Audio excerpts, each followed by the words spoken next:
Hi there, my name's Michael and I live in London and I work as a TV presenter, and I'm here today to talk to you about learning experiences. Now, one teacher that I remember from my secondary school was my chemistry teacher. She sparked a real interest in the subject for me and always encouraged us to experiment in the practical sessions, and that's exactly what we did. The lab was always a complete mess, but she remained patient and good-humoured. So, tell me about a teacher that has inspired you. A teacher who inspired me, well, that would actually be my German teacher, which might sound weird, but let's see if I can explain this. No, she inspired me to always think ahead instead of just looking at today. So she inspired me to think ahead and also to use whatever I had, which actually made me quite good at German, even if we are talking English now. Well, this year at university I had this intellectual property professor. I'm a law student here in London, and I would say that intellectual property is quite a challenging subject, but he managed to make it incredibly accessible to us in the way that he taught, because he was so passionate about how he did it, and he made it very interesting. You know, he never just taught us what you needed to know. He always managed to twist it in some way that would kind of inspire us to be passionate about it. Well, I remember my teacher, my professor in my MA studies. I was studying applied linguistics and psychology of second language acquisition and bilingualism. He's a great person. He is the can-do. He's got the can-do attitude, and he makes you really feel that you can do it. He never says that this is difficult or this is not relevant or whatever. So once, like, he gave me that kind of like feeling of like really of being passionate about what you're doing. So this is what I always remember about my MA studies. Well, I study development studies, and one of my teachers, who is very inspiring, he's inspiring because he has done a lot of field work himself.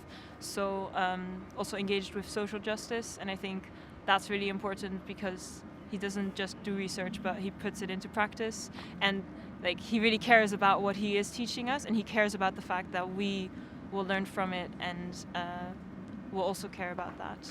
A few years ago I was inspired by my PhD supervisor, and it was because of her that I decided to go for my PhD. So yeah, that would be it. It took my whole life to find a teacher who inspired me. Not that my other teachers were inspirational, but this one actually inspired me to go further and challenge myself. What qualities does a great teacher need? Humility. I would say humility.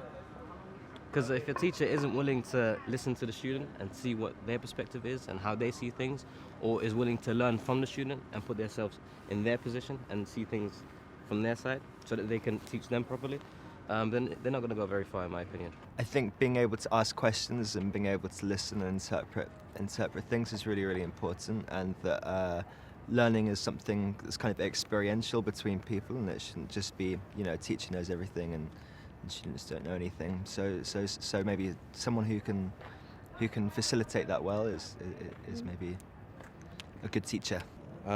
Patience, enthusiasm, drive, and loving the subject that they're teaching. Yeah, they have to be enthusiastic of what they're teaching. They should love it totally. Yeah, I think just having a personal connection with your students is very important, because every student needs something different in order to learn, and you will not be able to teach them unless you don't, well, have that ability. Patience, number one. You know, with students at different levels, you need patience, because not everybody learns at the same speed as you'd like them to. And then humor is definitely another one, because if you can't laugh at yourself or with your students, then there's nothing going on in the classroom, there's no interaction, you know, and I've always believed in laughing with your students. It makes the class happier in some strange way, but it does. So definitely humor and patience are my number two qualities. Is it always necessary to have a teacher when you learn something? It's not always necessary to have a teacher when you learn something, but for me, I need that human interaction, not all the time. So, for example, I'm learning Portuguese just for fun, and lots of people say, oh, you must be using these new apps. Everyone's using them, they're really successful and so on. And I do use them, but I need to have that contact with a person as well and a structure to enable me to learn at my own pace, if you like. I actually think that's not the case at all. I think the steepest learning curve I had was when I came out of school and went to university, and I was a bit more independent. And for example, when I started working in a company for the first time, I got an internship at this law firm.